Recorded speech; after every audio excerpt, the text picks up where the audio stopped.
সকালের ঘুমটাই ভেঙেছিল ঝুম বৃষ্টির শব্দে। ঈদের ঠিক আগের দিনটা কেমন কেটেছিল এবং কি কি করেছি এই নিয়েই থাকছে ছোট একটি ডেইলি ব্লগ। হ্যালো, আসসালামু আলাইকুম, ওয়েলকাম করছি সবাইকে আমার নতুন আরেকটি ডেইলি ব্লগে। সকালের ঘুমটাই ভাঙলো এই ঝুম বৃষ্টির শব্দে। বৃষ্টি দেখে আমার কেন জানি না মাথায় তেল দিতে মন চাচ্ছিল, কি একটা অদ্ভুত ব্যাপার। সবকিছু রেগুলার থাকলেও আমার মাথায় তেল দেওয়াটা একদমই হয় না। প্রায় 3 থেকে 4 মাস পর মনে হয় আজকে তেল দিলাম। আমি আবার তেল দেওয়াটা খুব একটা পছন্দ করি না, সেটা মানুষের বেলায়ও আর কি। তো এরপরে সকালের নাস্তাটা করে নিলাম, আর বাইরে তখনও ঝুম বৃষ্টি, এর মধ্যে আবার বাসার ভিতরে শুরু হয়ে গিয়েছে ঈদের প্রস্তুতি। কোরবানির ঈদ আসলেই তো চালের আটার রুটির তো একটা ধুম পড়ে যায়। তো নাস্তা শেষ করেই চালের আটার রুটি বানানোর আয়োজন শুরু হয়ে গেল। সবাই মিলে রুটি বানাতে বানাতে সময়টা বেশ ভালোই কাটতো। রুটি বানানো শেষ হয়ে গেল, এর মধ্যে বৃষ্টিটাও থেমে গেল। বৃষ্টির পরের মুহূর্তটাও আমার বেশ পছন্দের। ঠান্ডা বাতাস আর প্রকৃতির এই ভেজা ভেজা সৌন্দর্য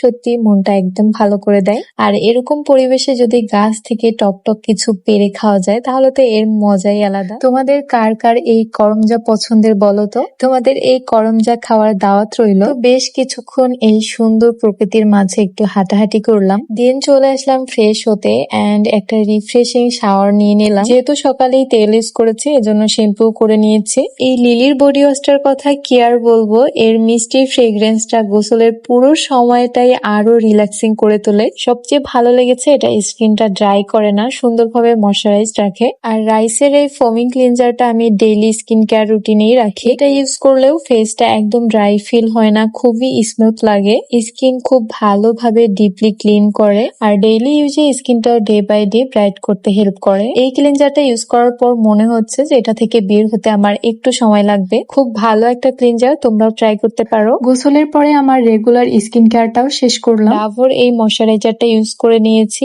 এটা ফেস ভালোভাবে ময়শ্চারাইজ করে, পাশাপাশি ড্যামেজ স্কিনকেও রিপেয়ার করে। দেন ইউজ করে নিলাম সিক্রেটের এই টোন আপ সানস্ক্রিনটা। বাসায় থাকি আর বাহিরে সানস্ক্রিন আমার মাস্ট ইউজ করতেই হয়। তো এই তো আমার স্কিন কেয়ার কমপ্লিট, এখন একদম পুরোপুরি ফ্রেশ লাগছে। আর আমার ইউজ করার প্রতিটা প্রোডাক্ট কিন্তু তোমরা গেটশাইন পেজে পেয়ে যাবা। পেজ লিঙ্কটা আমি তোমাদের সুবিধার্থে ক্যাপশনে দিয়ে রাখবো। এরপরে বিকালের দিকে আবার শুরু হয়ে গেল ঈদের আরেক আয়োজন, সেমাই তৈরির প্রস্তুতি। আপু খুব সুন্দর করে মজাদার নবাবী সেমাই রান্না করছিল। যদিও আমার সেমাই খুব একটা পছন্দ না, তবে এটা খাওয়ার পর এটার ফ্যান হয়ে গিয়েছে। তোমরাও এটা বাসায় একবার হলেও ট্রাই করে দেখো। এই ছিল কোরবানির আগের দিনের ছোট ছোট কিছু মুহূর্ত। ভিডিওটা তোমাদের কাছে কেমন লেগেছে অবশ্যই জানাতে ভুলো না, আর ভালো লাগলে লাইক কমেন্ট শেয়ার করতে ভুলবে না। আজকের মতো বিদায় নিচ্ছি, আল্লাহ হাফেজ।